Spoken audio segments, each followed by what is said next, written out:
Era una calle tranquila por la que pasaban pocos vehículos. Había que tener mucha mala suerte para morir aplastado por un coche. Hola, soy Sergio Holguín, soy escritor, periodista, guionista, alguna vez también editor. Escribo libros, novelas, también libros de cuentos, como mi último libro, Los hombres son todos iguales. Bienvenidos a capítulo 1. Los hombres son todos iguales. Bienvenido, Sergio Holguín, a capítulo 1 con un nuevo libro, como acabas de presentarte, porque ya hay Los hombres son todos iguales. Un libro de cuentos, si no me equivoco, desde las griegas, ¿no publicás un libro de cuentos? ¿Qué tal, Martiniano? Sí, es desde Las griegas tu primer libro. Claro, perdón, Las ¿no? griegas fue mi primer libro de 1999, creo, si no mal recuerdo. Y este es el primer libro de cuentos, o sea que pasaron 20 años entre uno y otro, ¿no? Entre el primero y este, que es el segundo, el primero en estos años, después de muchas novelas de por medio. ¿Y decisión de volver al cuento?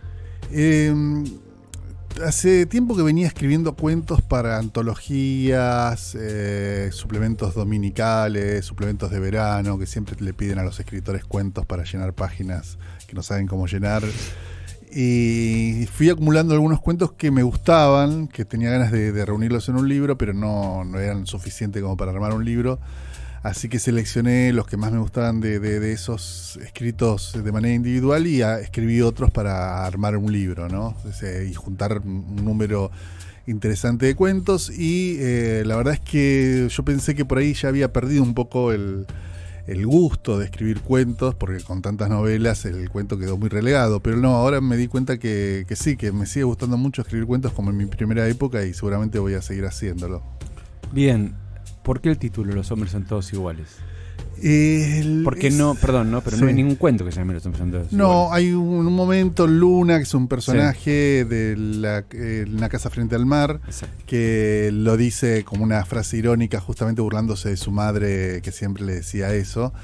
Y un poco tiene el mismo sentido que lo usa Luna en el cuento, porque tiene un sentido paródico, si se quiere, utilizar ese cliché de algunas mujeres con respecto a los varones, y ponerlo a prueba durante el libro, porque el libro, si bien hay cuentos de todo tipo, la mayoría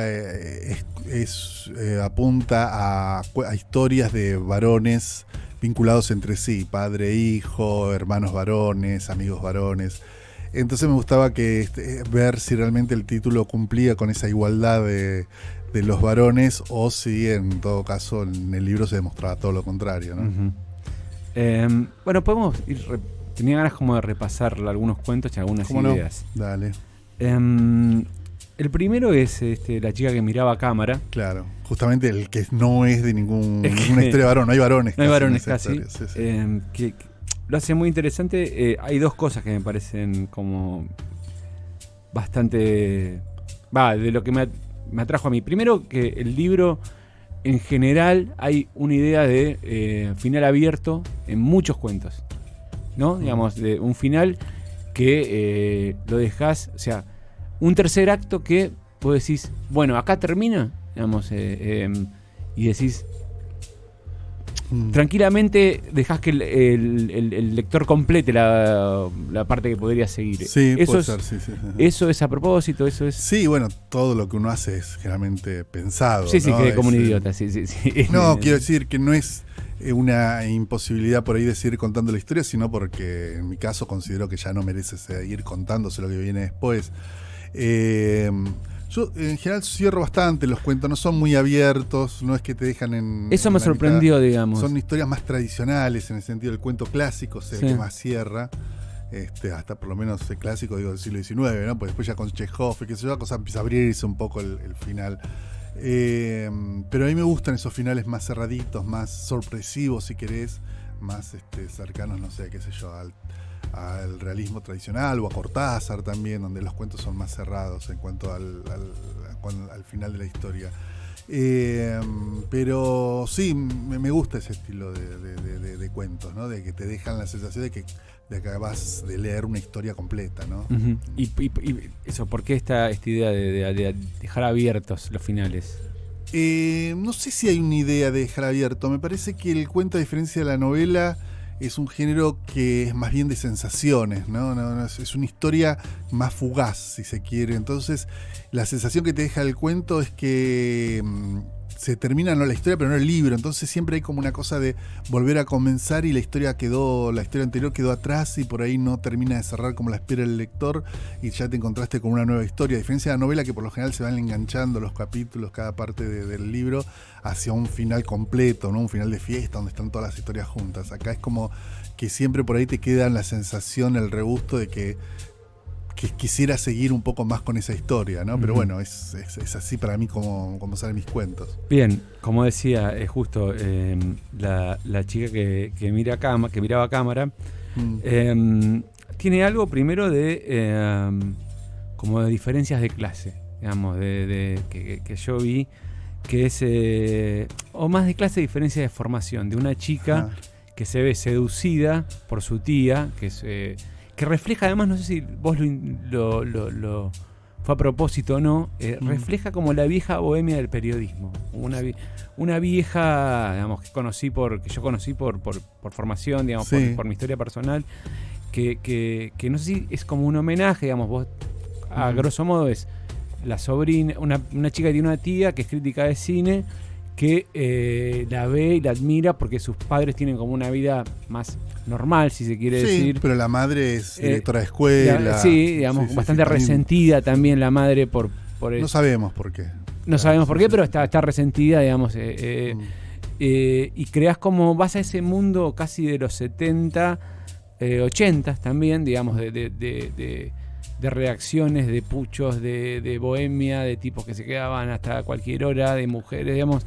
Había una intención ahí. ¿Vos lo viviste eso? ¿Llegaste a vivir ese? No lo viví, pero me gustaba la idea de un chico, en este caso una chica, que desde la infancia empieza a sentir la atracción de una vida distinta al del resto de la familia, que es más organizada, y se siente fascinada ante la presencia de una tía que es una intelectual, que ejerce el periodismo y que lleva una vida muy distinta a lo que ella conoce, y ese mundo la empieza a atraer cada vez más al punto que va definiendo su profesión, ¿no?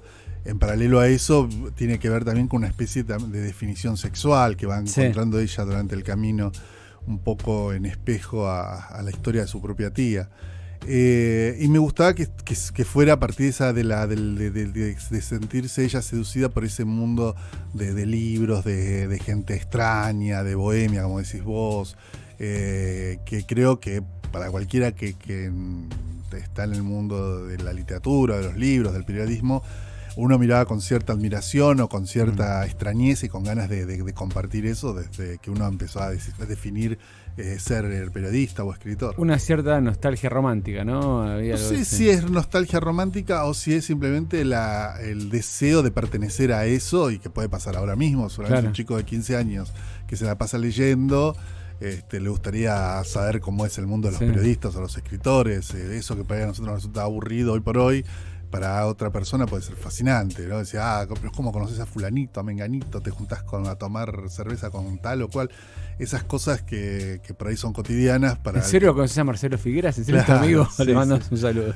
Esas cosas ocurren, entonces me parece que tiene que ver con eso. Todos sentimos esa atracción por un mundo, sobre todo los que venimos más de afuera, ¿no? De los que no tuvimos mucho vínculo con el mundo intelectual desde pequeños, sino que entramos de grande. Y eso justo me da el pie para el otro cuento que es el que le sigue, que es Ladrones de Bicicletas, donde para mí ahí vos retomás ciertas cosas estilísticas tuyas, ciertas fetiches o ciertas cosas de la narración de Holguín, digamos, que es primero la amistad, la inocencia, la infancia, que se ve, está en Lanús, está, digamos, para vos es un tema, para mí ahí, la infancia de las clases medias populares, digamos, que cuenta esto de dos amigos que se reencuentran, a uno le fue muy bien técnicamente en lo que sería laboral, familia, y el otro se quedó en un pueblo aceptando el destino paterno, digamos, que es un bar, ¿no?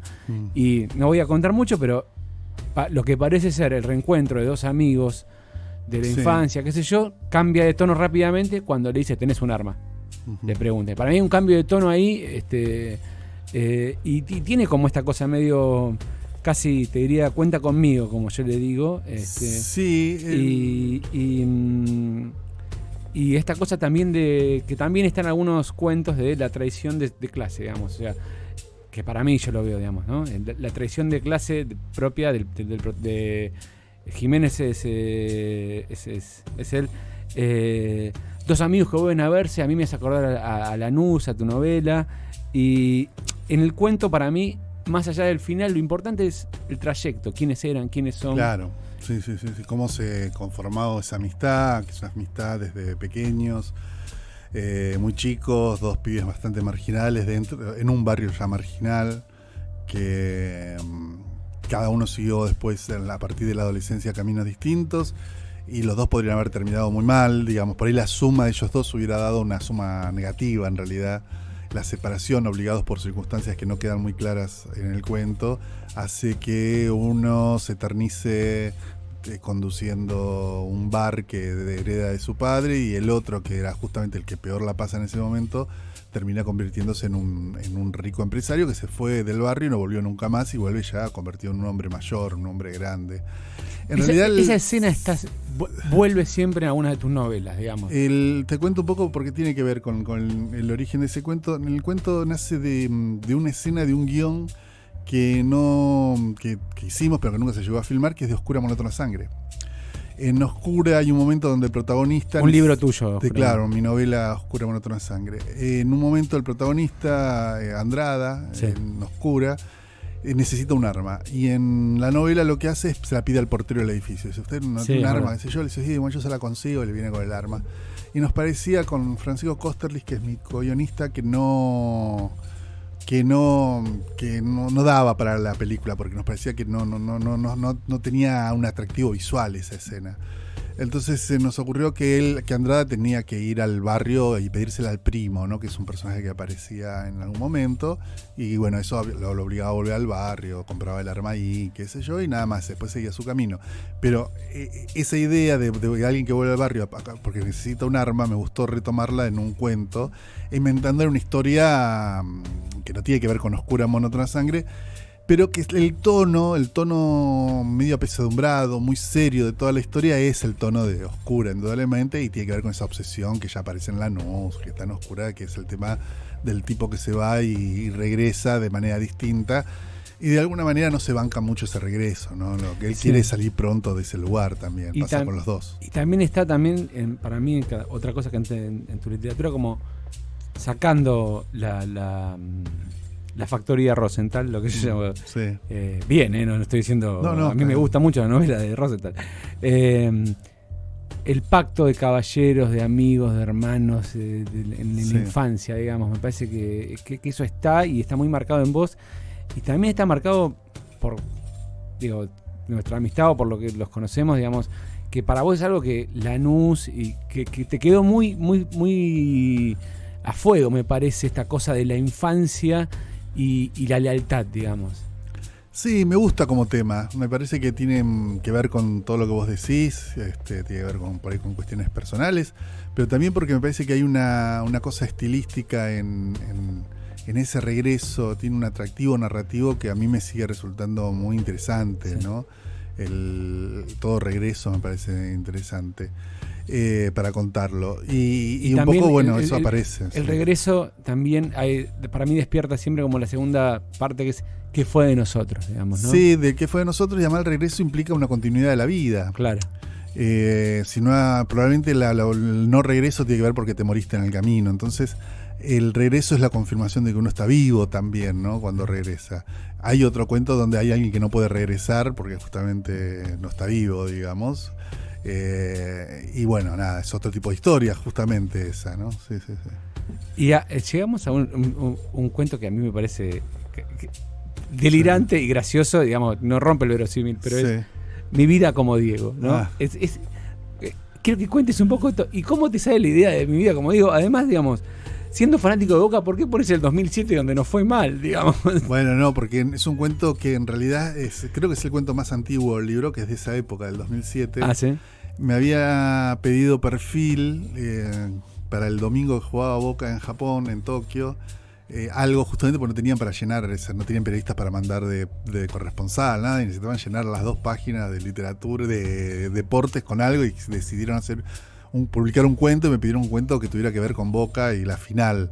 Obviamente no sabíamos todavía el resultado, claro, nada. Que el Milan nos iba a hacer 4 goles. Claro, entonces ahí fue cuando se me ocurrió escribir esa historia de un tipo argentino que va a Tokio y los japoneses lo confunden con Maradona porque tira rulitos, qué sé yo. Además con todos los clichés del personaje, ¿no? El personaje, el argentino que se va afuera, ¿viste? Como, no voy a llorar porque la patria, el argentino. Claro, esa cosa de ser el representante de la nación, sentirse un poco como embajador, que es muy argentino. Yo soy argentino, carajo, acá. Sí, el cuento funciona, me parece, también como un homenaje a un escritor que yo admiro mucho, que es Fontana Rosa. Es un cuento que yo podría definir como Fontana Rosiano, ¿no? Sí. Esa cosa del humor medio delirante, vinculado al fútbol y a las pasiones, y digamos, reírse un poco de sí mismo, ¿no? Hay una frase que me encanta, antes de ponerse, él está perdido, ¿no? En Tokio, ¿no? Está perdido en Tokio. Sí. Yo pensé en la película, pensé que había una conexión. Es una referencia posible, pero obviamente estilísticamente es muy distinto. Pensé, antes de ponerse a gritar o llorar algo que le hubiera hecho muy mal a la imagen del país, él era consciente de eso. Tuvo la sensación de que una chica japonesa lo miraba fuerte. Pero me gusta de que antes de ponerse a gritar o llorar, eso le puede hacer mal a la imagen del país. Es como el argentino. Es esa cosa de creerse realmente un representante del país. Y el tipo va a un karaoke y canta Mi Buenos Aires querido. Y me parece como todo lo que...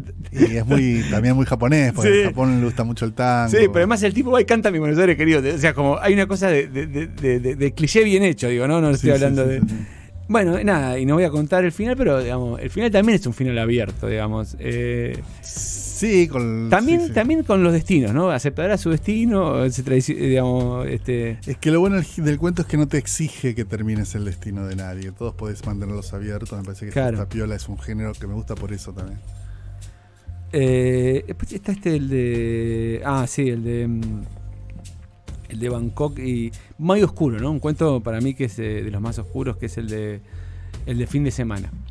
Sí, es un cuento bastante distinto de los que yo suelo escribir. Es un cuento con muy poca historia, es más bien, todos son racontos más que nada, de un tipo que cae en depresiones profundas los fines de semana y que el resto del tiempo es un brillante broker de la bolsa y que gana fortunas y es millonario por su trabajo, pero que en los fines de semana cae en pozos muy profundos de los que lo salva el hermano siempre, ¿no? Yo quería trabajar con esa idea de la depresión, ¿no? Del sentirse deprimido, el no poder hacer nada, no poder levantarte, no poder llevar una vida normal a partir de la depresión, ¿no? Y que, bueno, y eso vinculado al ¿Has tenido con el hermano, ¿no? ¿Has tenido algún un síntoma de depresión? No, que recuerde, no, ninguno, no. En general, esos cuentos se trabajan más desde desde muchos lugares. Es un cuento muy raro el origen de ese cuento, porque tiene que ver con que en un laboratorio médico armó un libro de ficción para los médicos con distintos escritores, y a mí le dan un tema a cada escritor, y a mí me dieron escribir sobre un personaje bipolar. Entonces se me ocurrió escribir esa historia, y bueno, a partir de eso nació esta historia de Emilio y sus depresiones de fin de semana. Claro. Sí. Y acá hay un cuento que a mí me encanta, que es el del Siam Ditela, ¿no? Sí. Que se llama El Reino del Siam. Sí. Que finalmente tenés acá un personaje que sí es fiel a sus convicciones en algún sentido, que no se traiciona, digamos, para mí. O sea, es el primer personaje que yo veo que, a pesar de todo, digamos, esto es así, el tipo está contado desde el punto de vista de uno de los hijos. Sí. Esto se descubre a las 2-3 páginas, digamos. Él es un ladrón, desaparece de su casa. No el protagonista. No el protagonista, el padre es un ladrón, desaparece de su casa y no lo ven más. No. Pero, y empieza a tener como una suerte de redada de Bonnie and Clyde con el Siam Ditela, digamos. Sí. Pero me parece que es el primer personaje que realmente es fiel a sus convicciones en un punto, digamos, que su convicción es ser un ladrón y va por encima de todo. Claro, pero fíjate que la vocación laboral o artística de ser ladrón se contrapone con el abandono de una familia. Sí. Que también es otro tema bastante recurrente en mi obra, el del abandono. Y está narrado desde la perspectiva de esos dos hijos que fueron abandonados por un padre y no saben por qué, hasta que descubren que pueden seguir la vida del padre por las noticias periodísticas policiales.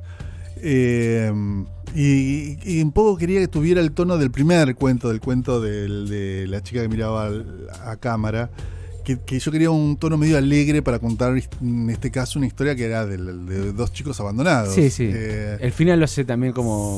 una cosa más de comedia, más, sí, más cercano al tono más humorístico que otra cosa. Más allá de que es una historia bastante terrible y que yo espero tenga muchas vueltas de tuerca. La historia está como armado a partir de... Es una película, digamos. Puede ser, sí, sí. Y a su vez me gustaba mucho ese vínculo entre estos dos hermanos varones. Sí. Y el lugar que se ponen ellos con respecto a su padre, ¿no? El hermano menor, que es el que narra, que bueno, no tiene un odio particular por el padre. No, exactamente. Pero tiene más preguntas, sí, ¿no? Tiene más preguntas, sí. Pero bueno, eso también tiene que ver con una historia que me gustaba mucho, que tiene que ver con esta cuestión de los vínculos entre padre e hijo, ¿no? La escena final del cuento, ¿te acordaste? ¿Viste de Big Lebowski o el Gran Lebowski? La tenía presente, sí, porque es imposible hacer una escena parecida ya sin pensar en el final de Gran Lebowski. Sí, que es una gran escena y que bueno, acá tiene como un resignificado alrededor del tema del auto, ¿no? Por último, digo, podríamos seguir, pero quiero como ya hicimos como un paneo y en realidad voy al cuento que más me perturbó, que es Pasco y Julieta, digamos. Ajá. Esta reinvención de Romeo y Julieta en el siglo XX... 22. ¿Cuándo estamos ahora? 21, 22. Que es claramente que es una Argentina donde Buenos Aires ya no es capital, donde la República del Uruguay es la República Artiguense. No sabemos. Bueno, es lo que dice acá. Sí, pero no sabemos si es todo Uruguay o solo una parte. No sabemos. Río Sul no sabemos qué parte de Brasil es. Una distopía que es raro en vos, digamos, o sea, vos que sos un escritor de lo que yo llamaría, que a mí me gusta, digamos, por lo menos, no me voy a poner a equipararme con mi amigo Urguín porque yo no estoy en ese estado, pero yo a mí me gusta escribir sobre realismo sucio, digamos, y esto es, para mí sos un escritor de realismo sucio en el mejor de los sentidos, digamos. Y un descendiente de chino y un bisabuelo que es más porteño que el barrio, digamos, ¿no? Claro, bueno, como ocurre. Que nace en el 2010. En el 2010. O sea que ahora en este momento ese chinito es un pibe. Es un chico de 9 años. Que esta historia le va a ocurrir a él cuando cumpla 100. Claro. Y cómo la tecnología ya es parte, digamos, aparte es en el cuerpo, digamos, como el lenguaje, hay una parte que dice son dos, un chico y una, pero también explica un poquito el concepto de las mujeres que se reproducen, las ninfas, digamos. Sí. El cuento es un cuento futurista con todos los peligros que trae eso, sobre todo para quien no hace literatura de ciencia ficción como yo y que él mira con mucha desconfianza todas las historias de ciencia ficción donde aparecen avances tecnológicos, todo eso, pues siempre eso queda viejo, obsoleto, y nunca vamos a poder imaginar el futuro. Entonces, más bien siempre los cuentos futuristas o de ciencia ficción lo que hablan es del tiempo presente.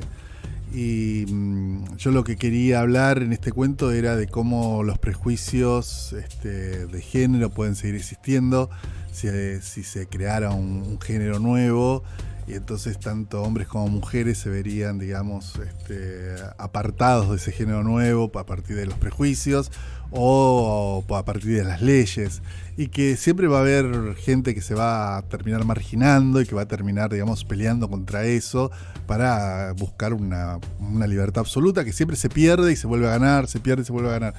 Si querés, es un cuento con moraleja, ¿no? Sí. A pesar de que a mí la literatura con moraleja no me interesa mucho. En este caso me gustaba que ese bisabuelo al que de chico le decían el chino y que no entienden por qué, Claro, no. simplemente porque su padre era chino, Claro. y después ya el tataranieto o bisnieto de él lo ve como rarísimo, porque Sí, son sí. muchas generaciones ya viviendo acá. Y cómo él evoca esta cosa que para uno, o sea, el romántica, íbamos a los shoppings, digamos, viste, como esta cosa de... Bueno, pero tiene que ver con estos tiempos. Vos pensás que, te repito, es un chico de ahora. Sí. Yo quería un poco reflejar que el tema digamos, del no sé, del enfrentamiento, de familias, en este caso no familias, pero de grupos sociales enfrentados, que por ahí no permitirían que dos personas estén juntas, qué sé yo, puede romperse cuando el amor es más fuerte, diría Fito Páez, ¿no? No, diría Ulises no, Butrón, que Ulises se murió Butrón, perdón. por decir del cielo. Sí, es cierto. Lo Bueno, mataste a lo Páez, pobre. fuerte, Fito no es. Me equivoqué, Lo mataste perdón, a perdón. Páez. Un saludo a Ulises ahí que se nos fue de gira, como dicen. Y otra cosa sobre el libro que a mí me gusta mucho. Sí. Me gusta mucho esto. Yo soy un gran fanático de la literatura de Cheever, de John Cheever. Y me parece que tenés momentos, o sea, como que al revés de los libros que yo he leído, creo que casi todo, digamos, lo tuyo, Filo, Lanús, Sí. Verónica Rosenthal, 1982, Sí. Te sigo de cemento, siempre hay como acción, conflicto, violencia, y acá es como una cosita más chica, ¿no? Una cosa medio cuentos de estadounidenses de los 50, 60, no sé, por ahí estoy, pero me parece que hay algo de eso en los cuentos. Sí, yo soy una persona que no tiene un estilo definido en el cuento, si se quiere. A mí, algo que a mí no me gusta cuando leo, a mí me gustan los libros de cuentos que tienen una marca fuerte estilística. Entonces vos lees a Carver y son cuentos carverianos, lees a Alice Munro y tiene cuentos munrianos, para decirlo de alguna manera. Lo mío pasa más por una cuestión heterodoxa en el estilo. Entonces puedo, como no soy un cuentista tradicional, animarme a mezclar un cuento más realista, más o incluso costumbrista, como el del Diego, Mi vida como Diego, con uno más de ciencia ficción, con unas historias más minimalistas, como la del último relato, o incluso cuentos más policiales, como el que dijiste vos antes, Ladrón de Bicicletas, o historias más densas y pesadas, como puede ser el de El hijo de la divina. Claro. Entonces a mí me gusta esa cosa de variación, ¿no? Yo además soy una persona que no tiene problema de confesar sus fuentes o denunciarlas o lo que sea. Entonces, como de la manera que el cuento de Mi vida como Diego es Fontana Rossiano, yo siento que el de Pinocho es monterrosiano, ¿no? Porque a mí Monterroso es un autor que me gusta muchísimo, me gusta mucho el relato corto de él, y un poco intenté emular ese estilo zumbón divertido que tienen los relatos de Monterroso, en un universo de cuentos que en general son mucho más densos, más oscuros, donde hay una cosa más fuerte, digamos, de historias, no diría trágicas siempre, pero sí más difíciles de digerir, si se quiere. Uh-huh.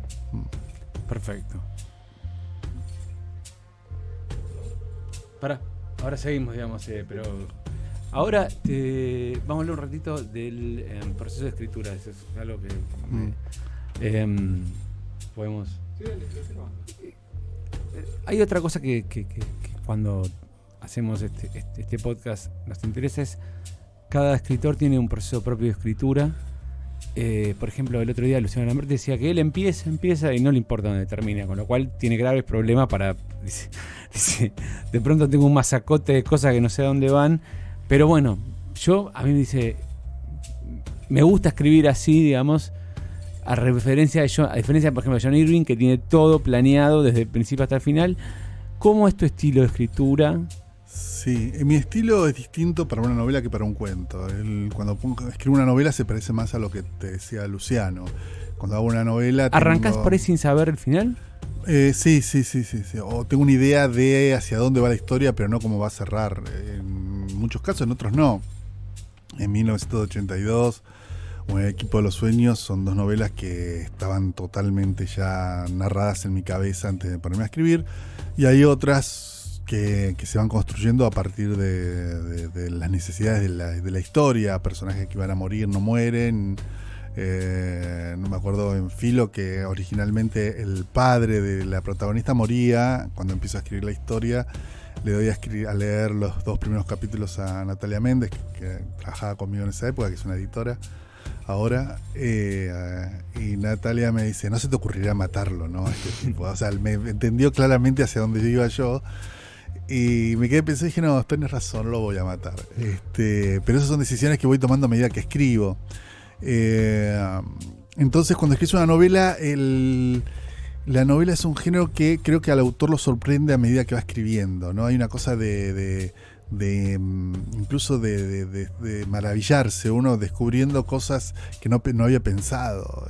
Yo tenía en un momento en la primera novela de Verónica Rosenthal, casi ya a la mitad de la novela, Verónica necesitaba unos papeles que le podía conseguir el estudio jurídico del padre, y para eso se me ocurrió inventar un personaje que le acercaba los papeles a Verónica, que era Federico, que era un asistente del padre, y se me ocurrió poner que Federico y ella habían tenido una historia entre ellos.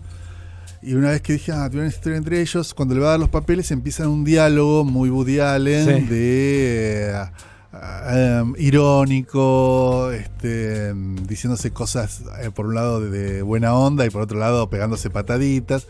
Y descubrí que tenían mucho feeling entre los dos, y que eran dos personajes, cuando se juntaban eran dos personajes divertidos. Que hasta ese momento Verónica había sido un personaje muy oscuro, muy atrapada también en su propia historia, en las cosas que le interesaban, y con Federico se despertaba una Verónica divertida, más humana, si se quiere. Y ese personaje que nació para una escena nada más se quedó el resto de la novela, y a partir de la novela siguiente se convirtió en coprotagonista de las historias de Verónica, y de hecho la última tiene más participación él que ella. Y es como el eterno enamorado. Claro, todos fuimos alguna vez Federico con alguna mujer. Claro. Y entonces hay una construcción distinta, en cambio distinta que a los cuentos. El cuento para mí es una historia mucho más cerrada cuando te pones a escribir. Yo cada uno de estos cuentos que escribí, ya al momento de ponerme sabía qué iba a pasar, sabía quiénes eran los protagonistas, los personajes, cómo iba a terminar la historia, en qué momento la iba a cortar. Te pones a escribir de una manera más programática, ya sabiendo todo. Y en general, cuando escribís un cuento, o por lo menos yo cuando escribo un cuento, lo que me ocurre es que escribo más o menos bastante rápido, porque ya tengo la historia en la cabeza. Es ponerme la primera versión es, poner en papel esto que tengo en la cabeza y contarme la historia ya por escrito, y después empezar a corregir, a trabajar.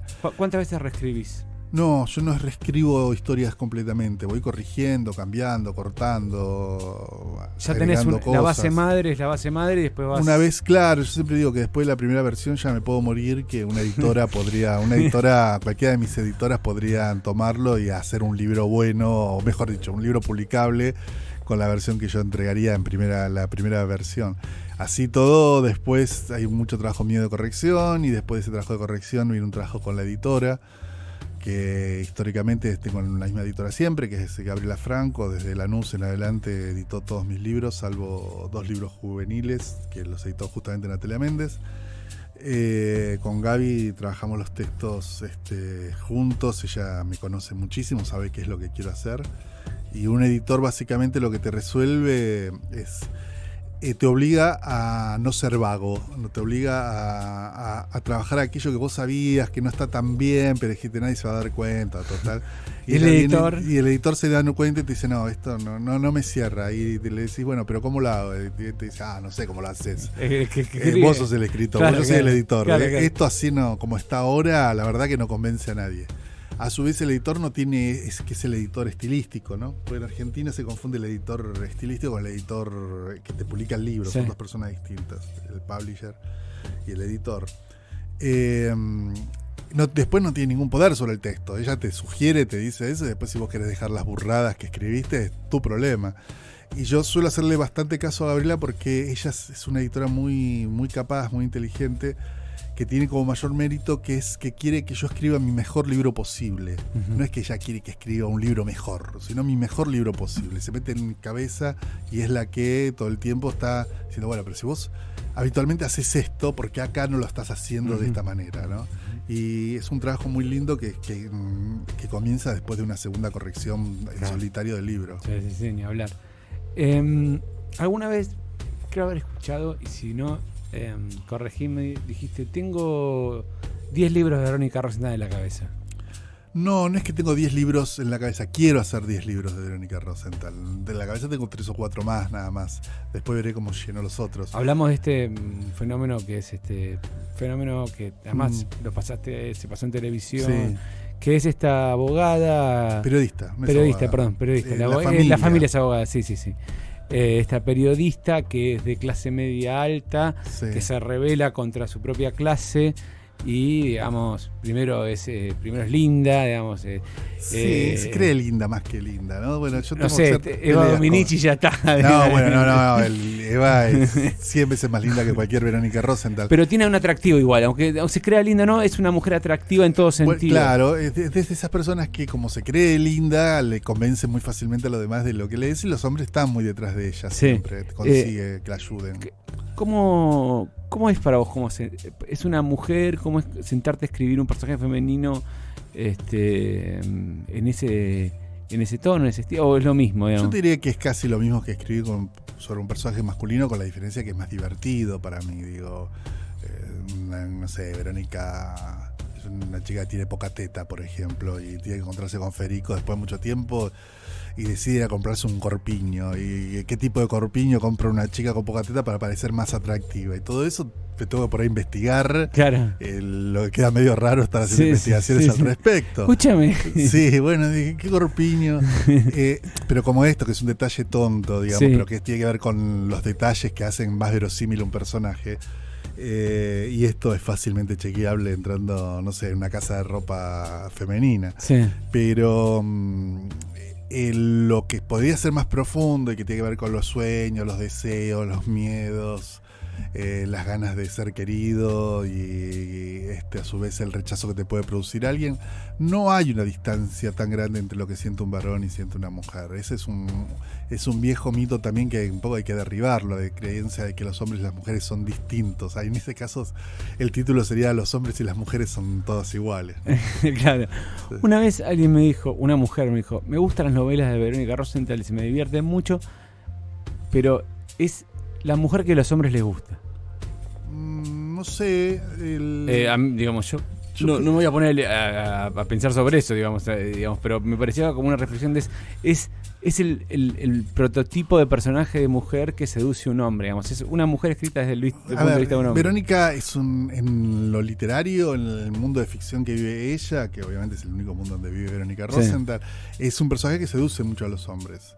En el mundo de la lectura, el mundo real, lo cierto es que yo encuentro muchas más lectoras que lectores. Muchas mujeres. Sí, y es muy interesante porque a mí me lee mucho público femenino que lee novelas románticas y lee Verónica Rosenthal. Gente que no es que lee policiales habitualmente, pero se enganchó con ese personaje femenino. A partir de que también es un personaje femenino muy empoderado desde el primer momento. Siempre ha tenido una actitud muy prescindente del entorno masculino o laboral o del poder o lo que sea. Es un ser así como me dijeron libre. esto, una chica también, digamos, yo me siento muy Verónica Rosenthal, digamos, a la par, digamos. Claro, hay como, me parece que cuando un personaje consigue, digamos, entrar en el imaginario del lector, ese personaje empieza a generar lo que te genera una persona en la vida real. Hablamos de fulanita y te decimos, che, es divina, y vos decís, no, pero esa persona es un desastre. Recién hablaba con un amigo de alguien, de un tercero que yo no sabía que era amigo de él, y que tengo que hacer un vínculo laboral con él ahora, tener un vínculo, y digo, che, ¿qué tal es? Dice, mira, lo personal es un encanto, pero a mí me dijeron que es horrible trabajar con él. Entonces decís, bueno, claro, hay distintas posturas con las mismas personas, y pasa que con Verónica me parece que pasa lo mismo. Y en ese sentido yo considero que es un personaje bastante logrado, porque si conseguís que tengas algunos que le parezca de una manera y otros de otro, significa que el personaje no es unidimensional, no es que el autor apuntó hacia un lado y quedó en eso, ¿no? Sí. ¿Escribís todos los días? ¿Tenés un horario? ¿Sos un...? Escribo cuando puedo, ¿no? Hace mucho tiempo que no puedo ponerme con la nueva novela de Verónica Rosenthal, cosa que justamente las lectoras me están persiguiendo duro por eso. Sí, la cuenta de Twitter de Holguín se le caen todas. Es muy divertido cuando tuitea y me pone, anda, ponete a escribir. No, además me acuerdo cuando editaste 1982 que todo el mundo pensaba que era un batallón de mujeres decía, es la nueva novela de Verónica Rosenthal. Advierto, no tiene nada que ver con Verónica Rosenthal. Sí, no tengo mucho tiempo últimamente por cuestiones laborales, qué sé yo, por laburos y por falta de tiempo para escribir, pero no soy nunca un escritor de rutinas fijas, ni horarios, ni nada. Escribo cuando puedo, generalmente. El tiempo que podés. El tiempo que me queda libre de entre los trabajos, las entrevistas, ir, venir, qué sé yo. Es mucho tiempo que uno pierde, que estaría bueno tener, no sé, una casa frente al mar y irse ahí, que nadie te moleste durante meses. Seguramente uno escribiría más rápido. Pero yo creo que también uno piensa eso y cuando está con la casa frente al mar está tomando mate en la casa frente al mar. Puede ser, pero creo que sería más productivo y menos estresante que la vida. Bueno, eso es seguro. Sí. Muchas gracias, Sergio Holguín. Lean, Los hombres son todos iguales. Exacto. Último libro de Sergio Holguín. Llegó tarde, mala suerte. Lloraba, yo también necesitaba llorar, mala suerte. Había comenzado a morir indefectiblemente. Mala suerte. Lloraba. 5 libros para recomendar. Una mezcla de lo más reciente con cosas más antiguas. Recomiendo El nervio óptico de María Gainza. Es un libro de cuentos de una autora argentina. Su primer libro de cuentos, que es muy bueno, vinculado con el mundo del arte y con obras de arte que hay en los museos acá en Buenos Aires. Recomiendo las novelas de Elena Ferrante. Es una tetralogía, o sea, mató 4 novelas de golpe, que es la tetralogía de 2 amigas, que es la historia justamente de 2 amigas desde la infancia en Nápoles hasta en los años 40, mediados de los 40, después de la Segunda Guerra Mundial, hasta el tiempo actual, digamos. Y es unas obras más fascinantes de lo que va del siglo, seguramente. Después recomiendo cualquier novela de John le Carré, especialmente El hombre más buscado. A mí me parece que le Carré es un escritor al que, digamos, se lo tilda de autor de género de novelas de espionaje, y es mucho más. El hombre más buscado debe ser una de las mejores novelas que ha entendido la paranoia política mundial después del 11 de septiembre del 2001 en Estados Unidos y de todo el tema del terrorismo internacional. Es una novela espectacular, mucho mejor que la película que está en Netflix, pero bueno, si no tienen ganas de leer la novela pueden ver la película, y si no pueden leer cualquier novela de John le Carré, pues son todas muy buenas. En cuarto lugar, recomendaría que busquen algún libro de Georges Simenon, que siempre es un clásico, tiene muchísimas. El hombre que venía a pasar los trenes, Striptease, La nieve estaba sucia, El pasajero de Todos los Santos, El día de Todos los Santos. Siempre son novelas que se convierten en experiencias más que en lectura. Uno lee esos libros y sale siempre distinto. Y en quinto lugar, recomendaría mucho, también podría ser más genérico, más que un libro, que es volver a leer los cuentos, si no los leyeron, volver a leer los cuentos de Fontana Rosa, porque Fontana Rosa es un autor que uno siempre ha pensado más en términos de humorista que como escritor, y me parece que mucho de lo mejor de la cuentística argentina están los cuentos de Fontana Rosa. No hay libro de Fontana Rosa que no tenga 2 o 3 obras maestras del género. Y cuando hablo de obras maestras, estamos hablando de una literatura argentina que ha dado obras maestras a Borges, Cortázar, Blaisten, Bioy y tantos otros. Y Fontana Rosa está en ese nivel altísimo en muchos de sus relatos. Había que tener mucha mala suerte. Había comenzado a morir indefectiblemente. Llegó tarde, indefectiblemente. No sabía sabía cómo reaccionar. Lloraba. Lloraba. No sabía cómo reaccionar. Había comenzado a morir indefectiblemente.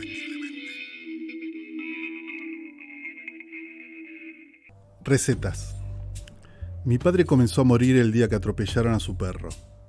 Era un animal pequeño, un Fox Terrier impuro que respondía al ridículo nombre de Colita, aunque a veces también lo llamábamos Colin, acentuando la O para darle un tono más digno a su nombre. Como fuera, Colita aprovechó un descuido de su dueño para escaparse a la vereda. Él fue tras el perro, pero llegó tarde. Colita salió atolondradamente y un auto lo atropelló. Era una calle tranquila por la que pasaban pocos vehículos. Había que tener mucha mala suerte para morir aplastado por un coche. Nunca conocí bien los detalles, si el vehículo se detuvo, si el conductor ayudó a trasladar el cuerpo del perro, si murió instantáneamente o si agonizó en brazos de mi padre. Solo supe que él hizo un foso en el jardín delantero de casa y ahí enterró a la mascota que lo había acompañado los últimos 7 años. Apenas terminó de hacer eso, me llamó. Lloraba. Traté de calmarlo. Había visto u oído llorar muy pocas veces a mi padre, así que no sabía cómo reaccionar. Intenté hablar como si fuera yo la persona mayor. Le prometí una nueva mascota. Le pedí que se tranquilizara, que esa noche cenara con alguna de mis hermanas, que vivían cerca de su casa. No sabía qué más decirle para que recuperase la calma. Cuando cortamos, me encerré en el baño. Yo también necesitaba llorar. Sentí que ese hombre mayor, de una salud a prueba de médicos, de una fuerza física que yo jamás tendría, había comenzado a morir indefectiblemente. Los hombres son todos iguales, Sergio Holguín. Los hombres son todos iguales. Esto fue capítulo 1. En la operación técnica Martínez Naola. En la postproducción Oscar Arcángeli. En el diseño gráfico Brasil Roots Communication. Quien les habla, Martiniano Cardoso, grabado en los estudios del Centro Cultural 911.